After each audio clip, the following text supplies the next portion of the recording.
Hey, Bubba here with another uh, Make It Happen Missions project, the people around me.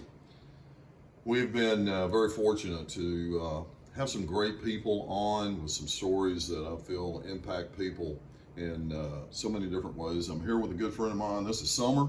Summer is actually one of our volunteers with Make It Happen Missions.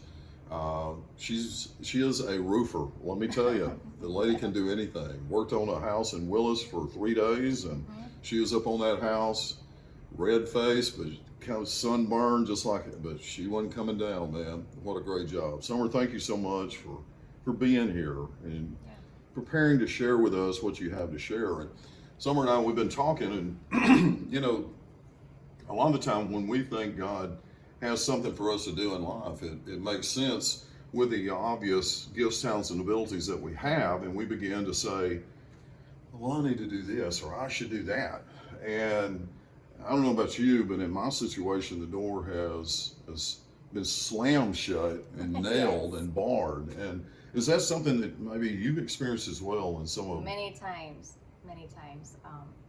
Early on in the Christian walk, we're presented with so many opportunities and so many things, and we think God wants us to do those things. And so we create a plan, we schedule ourselves, we go to school even sometimes, get a degree, right?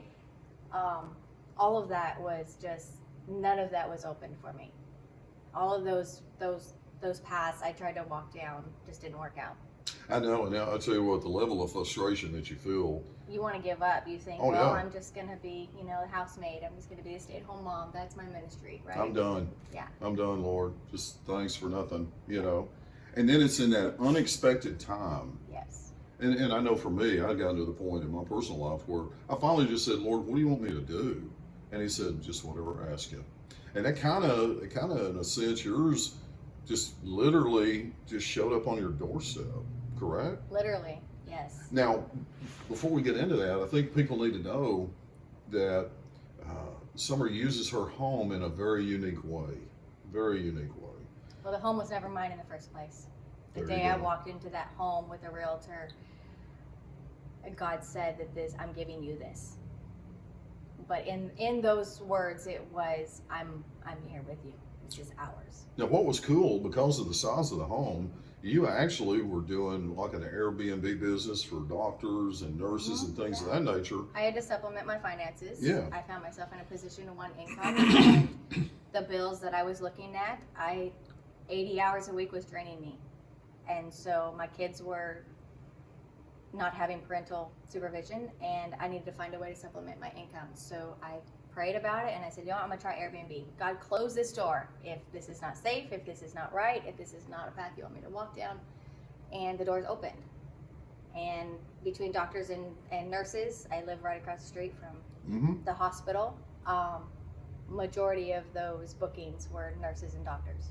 Until a young woman, I get a message from a young woman who had booked the night pretty late, and she was in a situation that until the realization came, this isn't just a normal booking. She's in fight or flight mode, and she needs a place to stay.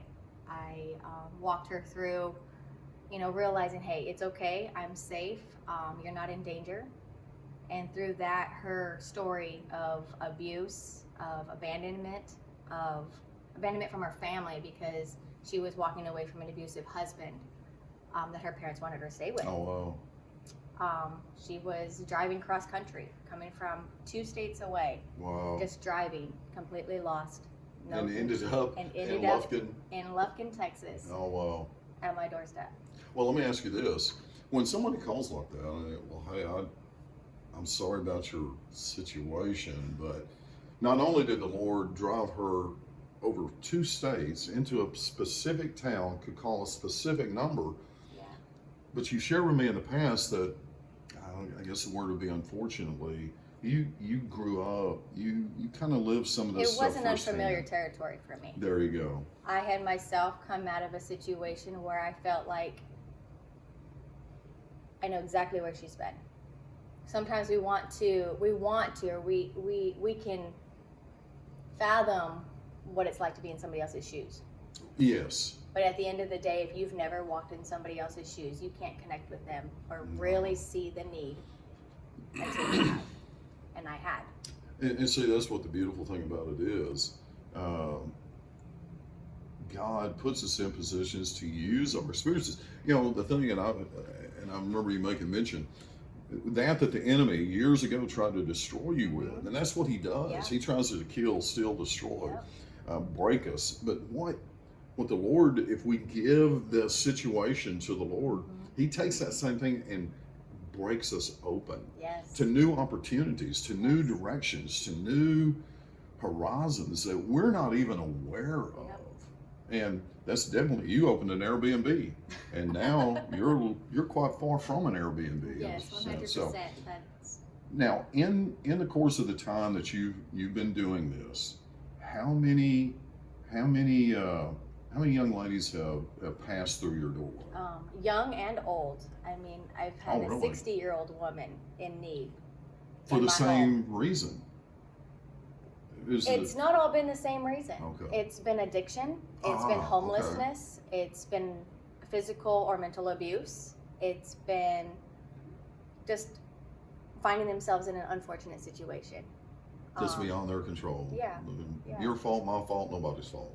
Yeah. Decisions that they made, and that's some of the things. Sometimes we make decisions in the past that God's word is very clear. You're going to reap what you sow, and unfortunately, they're having to sow or reap some of the things that it's sown in yours. And you find yourself in a situation that is out of your control, or broken, or lost, completely empty and void of what even tomorrow looks like.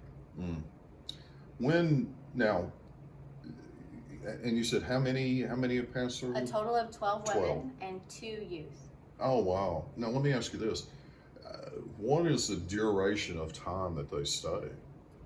Anywhere from 1 night to the longest stay was 1.5 years. Now, what is so interesting, and you out there may not be aware of this, but you indicated that you have actually had individuals that they have no high school education, they have no driver's license, never even tried to get their driver's license, no job skills, no nothing, and their whole life they've been told you're never going to make it, you're no good, you can't make it without me. Right? Yeah.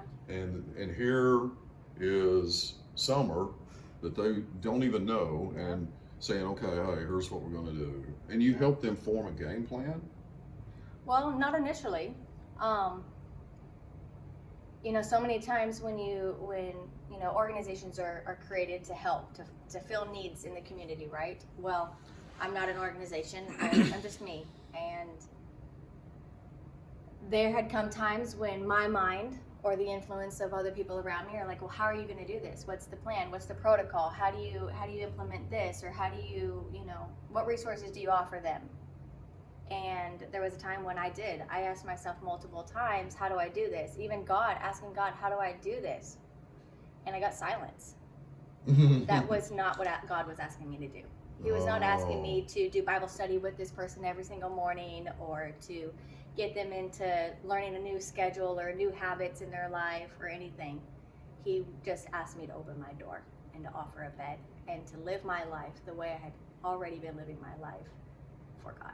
And I think what you're saying there is very simplistic. It's just showing the love of the Lord. Showing the love of the Lord, yeah. And 100%. in a way that there are no expectations, there are no paybacks or anything of that But think nature. about this. How can you expect something from somebody who doesn't even believe they have anything to give? Oh. They can't fathom what it looks like to show up for somebody, let alone show up for themselves. They can't see past right now, let alone this evening or tomorrow or five weeks down the road. It's just they needed a safe place to breathe and sit for a minute to even realize this is where I'm at. Our bodies are fight or flight. yes. High anxiety, emotions that aren't under control. We can't think straight in that time. We really just need the love of somebody else, a warm body to say, hey, you're not alone in this. And if tomorrow is a good time to talk, we'll talk tomorrow. But if tomorrow's still not good enough and we still need to, Let you breathe, exhale, yeah, kind of get your Yeah. feet on the ground, because you're not any form of social worker or no, counselor. You're just somebody that has been in that position, that has the heart for those people, that the Lord said, yeah, those are great ideas that you have there, but we're not going to do that. we're not doing that. We're going to do this. I'm not asking for you to labor. I'm Absolutely. asking you to just surrender. Absolutely. Now, it's also my understanding that you do assist people with addictions, and they stay with you. If I understand correctly, they stay in your home. I'm not going to call it a facility because it's No. not. They stay in your home until they can get kind of a grip to where they can move into more of a managed care situation, or So sometimes they need more resources than I can offer. Okay. Not that I call what I offer a resource, right. but and there's been times when they've been turned away because they're still not sober or they don't know where to go. Turned away from other facilities, Other facilities because they have protocol they have to follow. and they're not at that. They're not even at the level to where they could even enter into it. So they have to stay like sober or clean for X amount of time, and Or so they have to get a driver's license, wow. you know, or not, but an identification, No, I understand. you know, and You wouldn't even think of that. We wouldn't, take no. those things for granted. Everybody has a driver's license, but there are people in this world that do not, Yeah. for whatever reason. And so you assist them and give them a place and kind of give them a little direction. Hey, here's where you need to go and stuff like that. Very, very but I don't interesting. do it for them. No. You know, Absolutely. it's at the end of the day, it's in their hands, and it's up to them to want it. You know, to do the work. Have there been times somewhere where someone comes in and you have a piece about them coming, and then they just kind of, and you say, hey, look, have you had to say, hey, you're going to have to? So there has been. Most of the time, God's already prepared me, given me the peace. So when the situation shows up and I start questioning it, God's like, no, I already told you. Don't let the enemy steal this from you or steal this from us. I understand. But then there has been times when I want to help because I've seen the help. It's worked out, and I have the hope for this Understand. person. I have, you know, I'm like, I could see this person doing well. You know, they just need a helping hand right now. And so going to God, and I don't really have that peace necessarily, or how God has normally worked and just opened those doors and led the way and done it all.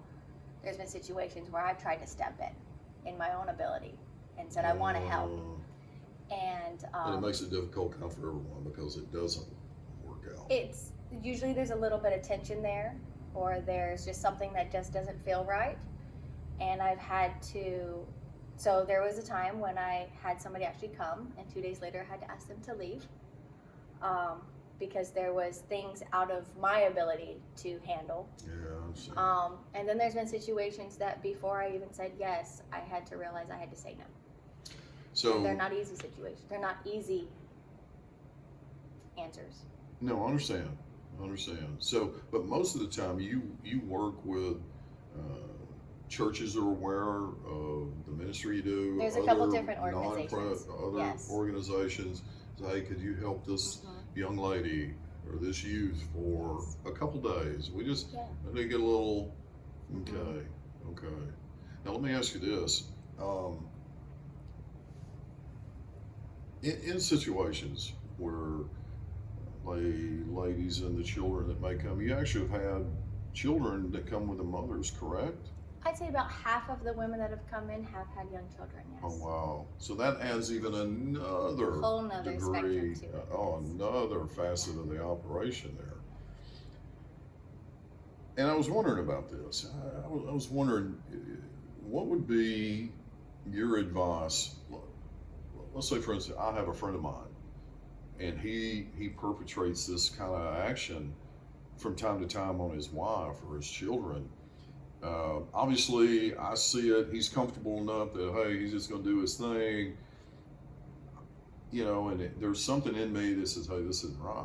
You know, what advice would you give me? Obviously, in the midst of it, it's probably not a good idea to address the issue. You know, what advice would you give somebody, a guy that has a friend? It's like, what? you know. That's on the other side of it, like the abuser side? No, they're just a friend of the abuser. I mean, No, yeah, but they're yeah. dealing with the abuser, not the Yes, victim. yes. I'm sorry, Okay. that is correct. What would you tell the guy? How would he? I mean, you're on the golf course one day and say, "Hey, man," Right. or you're in fishing or whatever. I mean, how would he go about that? Have you ever had to give somebody say, "Hey, Summer, a friend of mine is doing this"? From your own experience, if someone would have stepped in, would it have helped? Would it have made it worse? What's been your experience on that? It really depends on the situation, whether it's going to make an impact in the positive direction. From my understanding, the darkness in this world comes from brokenness. That's true. And a lot of times it's just somebody that is portraying aggressive behavior is really reaching out for a hand to hold. You know, yes, there's demonic activity in our world, and there are forces beyond our control that won't ever surrender to God. No, that's true. That happens. And then you obviously, if you mix alcohol or even drugs with that type of personality, you've got a ticking time bomb. So if you're in a position where you're finding out that your friend is neglecting their responsibility to take care of their wife or their children even, and they are on the bad side of it, you know, they're not a victim, they are actually creating the abuse, right? Or it's coming from them. I'd have to ask, why are you in their life? Oh, that's true. Do you believe that? Do you have a relationship with God? And if you do, did God put you in their path to shine some light? I hear you. To be maybe some guidance or a role model in their life. So many times, I think we can have a brokenness that's so deep we don't even know how to heal ourselves. So we start to try to control every situation in our life. That's very true. And then emotions happen, and stress happens in the world, Just and we exert everything. That on the people that are closest to us. Yeah. And sometimes that's women and children. Frustration of not being able to handle it. Well, let me ask you this in closing. So there's a young lady, and she's watching this. What would you tell her? I mean, if she's just sitting right there, what would you tell her? I mean, she's been told her whole entire life, you're never going to amount to anything. You shouldn't even been born. I hear some of this stuff, and it's just gut-wrenching. And, you know, you'll never amount to anything without me. Maybe they are in a situation where they don't have anything, but then there are also people that come from, they have money, they have homes, and what would you tell? Because abuse is abuse. What would you tell them?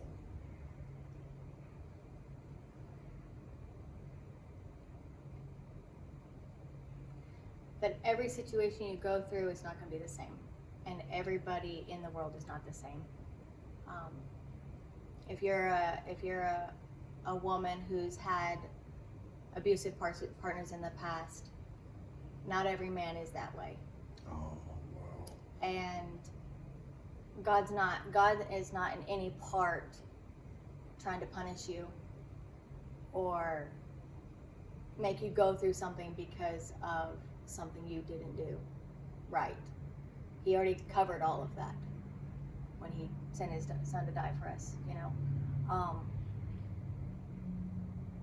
Or if you're in a position where you see that your children are not getting the life that maybe you planned for them, and they are dealing with some consequences to a life you've lived, there's another day. There's another hour. There's people out there that want to help, that want to walk alongside you to get to a place that maybe you never thought you could get to. I never believed that I would ever own a home. I never believed that I would be able to be in a position to help somebody else until I found myself in that exact home that God had blessed me with, and in the exact position of being that someone for somebody else. My entire life, I felt unworthy. I felt this is just the life I have. You know, came from impoverished, came from a dark childhood of homelessness, and I find myself now having that compassion. Just because we survived it doesn't mean that other people will be okay because we survived it. We can feel a need. We can help. We can, even if that just means initiate conversation, because sometimes somebody just needs a safe place to talk about their situation. Sometimes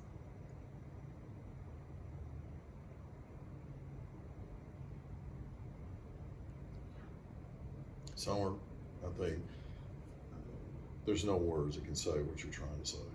no, And- not really. And that's the thing, if you're in that situation, there is hope.